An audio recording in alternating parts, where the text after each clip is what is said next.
Welcome back sa kusina ni Tita Chin. Kung bago ka lang dito sa channel ko, please hit the subscribe button and smash that notification bell para lagi po kayong updated sa mga videos na i-upload ko.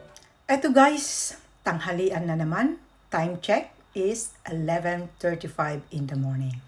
So ngayon guys, ang aking gagawin na tanghalian ay mashed potato ala Tita Chin Kitchen. Yan, so magagawa po ako ng mashed potato. Yan po ang aking gagawing lunch. At mind you, these potatoes are organic. Tanim ko yan sa likod ng bahay. Nakita nyo naman ng isang hour sa videos ko. Ako po ay nag-harvest. So ilaga muna natin. Ayan. Kanina ko pa inilaga pala. Ayan. So, next na gagawin ko ay babalatan ko na ang ating mga nilagang patatas at atin nang gawin na mashed potato nga. Best option, alternative ng rice. Kung ayaw na natin mag-rice dahil sobra na tayong lumalaki dahil sa kakakain ng rice, so ito, best option, alternative mashed potato. Ayan. To be honest, ang mashed potato ay cheaper than rice. Ganito ako gumawa ng mashed potato. Yun nga, inilaga muna natin. Ayan. So, binalatan ko na. Pagkatapos malaga, babalatan natin. Ayan. Yung mga balat. Depende na sa inyo kung paano nyo paraan balatan. Basta ang pamamaraan ko ay ginamit ko lang ang aking mga kamay na ganito. Siyempre, malinis muna ang ating mga kamay, maghugas. At gagamitin ko lang ang aking kamay para lang balatan. Ayan, di ba? Mabilis lamang balatan pagka nalaga na maigi yung ating patatas. Ayan. So, ganyan lang. Kung may peeler kayo o ano man, or pwede nyo din naman balatan na muna para mas mabilis sa peeler bago nyo ilaga. Pero for me, ganito ang aking pamamaraan.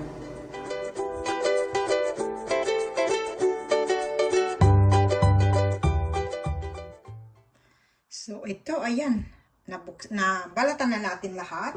So next na gagawin natin ay kukuha na tayo ng masher.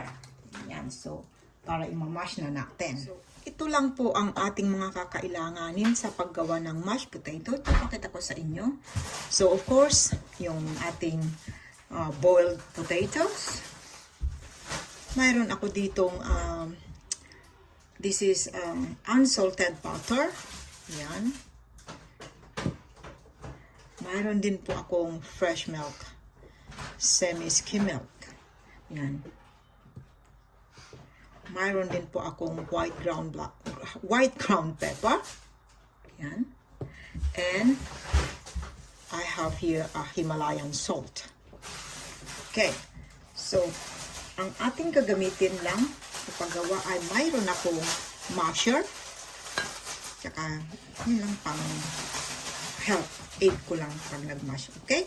So, tayo na magmamash. Madali lang. So, malinis na ang aking masher.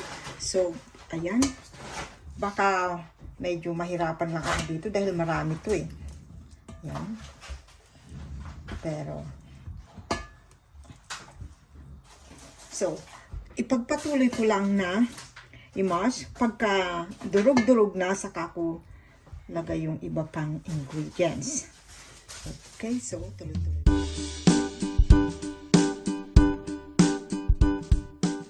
So, medyo rough na durog na yung ating mga patatas. So, what we're gonna do next is para mas mapabilis ang maging smooth ang ating pagmamash, lagyan natin ng konting milk.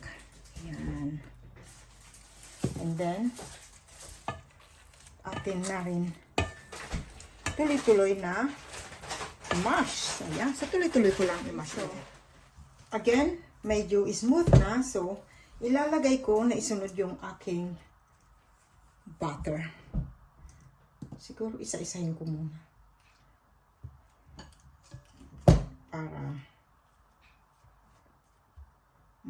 mahalo maigi. Ayan, o yan.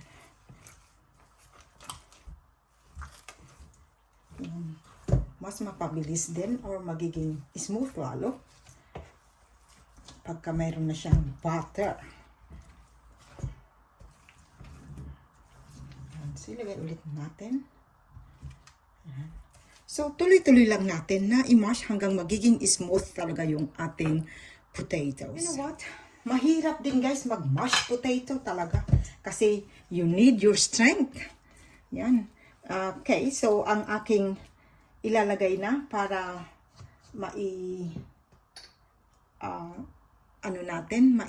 mix maigi is itong ating white ground pepper.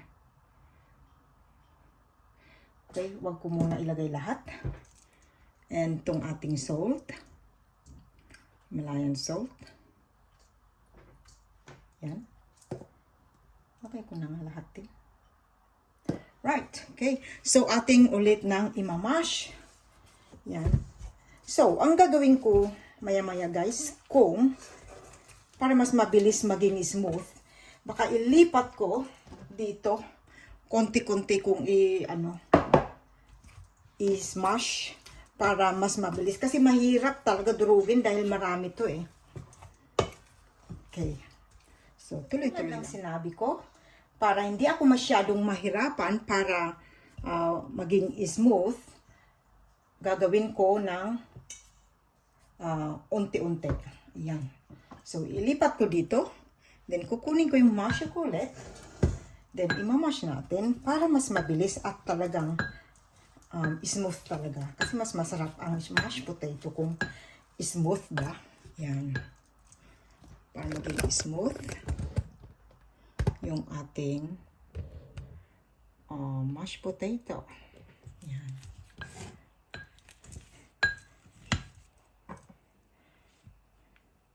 Okay, so tuloy-tuloy ko lang guys na magiging smooth and then papakita ko na lang sa inyo yung finished product. Okay, so mga ka-kitchen, ito na po yung ating mashed potato. Ayan. Ito po ang aking lunch. Ang aking mashed potato. So, ating munang i-steam yung ating vegetables. Ito po yung ating steam veg na ating isasama sa ating mashed potato na lunch. Yan. Mas healthy. Healthy option. So guys, ito po ang aking lunch. Ipapakita ko na sa inyo ang lunch ko out of my mashed potato. Organic potato yan guys kasi galing sa aking likod bahay. Ayan. At ang ating lang ilalagay para magkaroon ng lasa is ito. Gumawa ako ng what we call this gravy. So, ito lang ang ating yan. Ayan. So, mas healthy option ito tayo. So, yung masarap itong baby carrots, guys. At very healthy.